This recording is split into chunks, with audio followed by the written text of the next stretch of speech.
So today we're going to be flaring in a ductless heat pump, and I thought I'd start off with the different tools that we use on a job. Some of these are a little bit fancier, so if you're doing this yourself, you're not necessarily going to need this level of tool, but these are the ones that we use. So here I've got a digital torque wrench.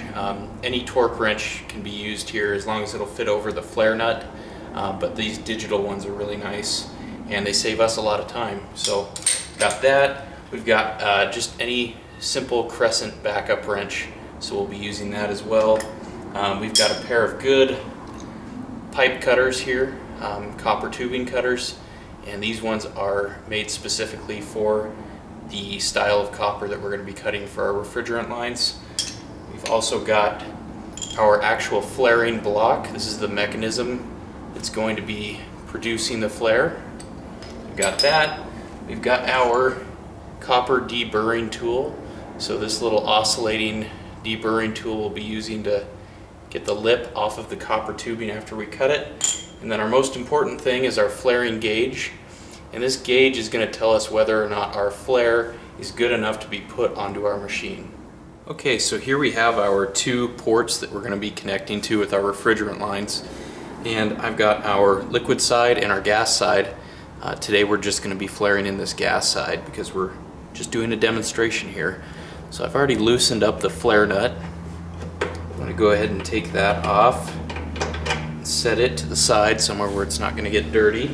We don't want that.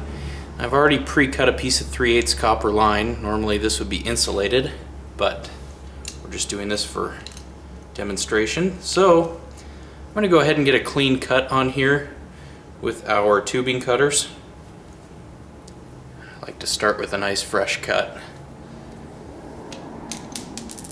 Broke off really nice, and we do have a really nice cut. You don't want any dimples in that cut. You want a nice sharp blade. But either way, we're going to go ahead and point this pipe down, and we're going to use our oscillating deburring tool. We're going to deburr this pipe.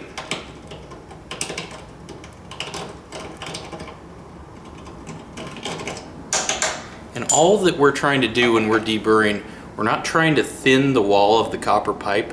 We're just trying to get the little lip off that's generated when we use our cutting wheel. So we're just trying to take that away. And then from there, we're going to go ahead, we're going to slide our flare nut on. So if we were actually flaring, your lines would probably be coming in from here. So we're going to put our flare nut on, and then we're going to hook up our flaring block. So this block has got a little lockjaw mechanism here. We're going to put that in, and we've got a little depth gauge. It tells us how deep we need to seat that. So I'm going to see if I can get that on camera here. So I go all the way up to the depth gauge, and then I lock it in place, and our flare nut's going to slide all the way down. That's okay. Then from here, we're going to move our flare block into place.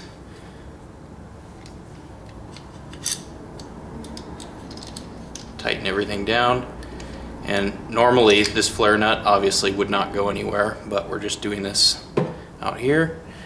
And so now this is going to be kind of hard to see. I'm going to see if you can see it, but you can see that cone shaped piece in there, and when I move this handle, that's moving around, it's oscillating, it's creating that cone shape for the flare.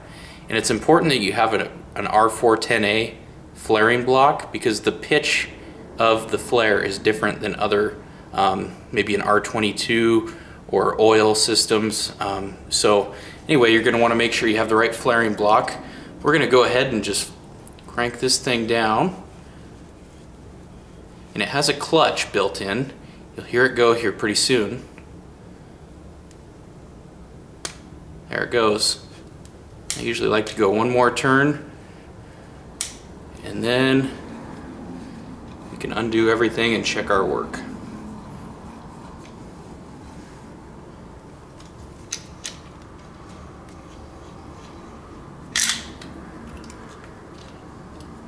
So let's pretend once again. So there's our flare. I don't know if you can see that. There you go. So there's our flare. Now, this is probably the most important part, and that's testing it with our flare gauge. So the idea, there's a little tiny lip inside this gauge. I don't know if you're going to be able to pick up on that, but we're going to put this flare in, and the ideal flare will go into the flaring block and it will not come out the other end. So here we are, we're in the flaring block on one end, we haven't come out the other end, so that is a good flare. So we're going to go ahead and use that flare. Okay, so now that we've gotten our piece all flared and ready to go, we're going to go ahead and prepare the male side of the flare. We're going to start with this flare tight crush gasket. This is actually a copper crush gasket that's coated in Teflon. And we're going to go ahead and put that on there. And then we're going to take one of our favorite products. It's called Nylog. This is an HFC compatible thread sealant. We're going to put just a little tiny bit of this Nylog on the outside of the flare. Just a little bit. Don't need very much at all. And we're just making sure that that's not going to get into the system there. We're just putting it on the outside of the flare. And from there, we're going to take we've got our flare here with our flare nut. We're going to go ahead and we're going to seat that flare properly. And then we're going to go ahead and make sure we're lined up straight. That's the most important part. Sometimes it takes a few tries to get the nut to go on correctly. You don't want to cross thread. There we go. Got that. I'm putting pressure on it. Make sure it's seated. I'm going to tighten it until I can't tighten it anymore by hand. So that's all the way seated. And now what we're going to do, I've got my digital torque wrench here, and I've got it preset to about 26 pound-feet, which is what this particular size and the manufacturer requires. So we're going to go ahead and do that.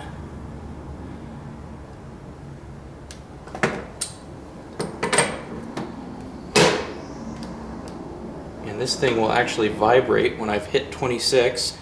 The biggest thing with this is that I want to go slow. If I go too fast, a lot of times this copper line will start to twist, and we don't want that. You could crack a flare or weaken the copper in a certain spot. You don't want to do that. So we are almost there. And there we go. Now that that flare is done and ready to go, the next step is basically we're going to put the whole system under pressure. Obviously, if this were a real system, we would have our liquid side flared in here, and we'd have both flares done at the indoor unit as well. The next step would be to open this port up, put the whole system under about 600 psi of pressure using dry nitrogen, and we're going to leave that for at least half an hour, ideally an hour. If we're doing something where we're running refrigerant lines in walls or somewhere where we're not going to be able to get to them, I will always go 48 hours on a system like that. And then after we're done with our pressure test, and during our pressure test, we're going to spray each of these joints, everything, with leak detector, micro leak detector. It's basically a thick dish soap consistency spray that'll find little tiny pinhole or micro leaks before they become a problem.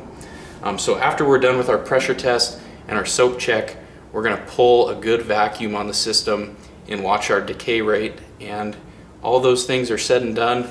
If you use these crush gaskets and you use Nylog and you make a good flare and you put it in the flare gauge and you're making sure your copper is not twisting, that flare is not going to leak. The problems that we see are when most of the time it's the flare is either too small or too big and a flare gauge wasn't used. But besides that, misaligned flares.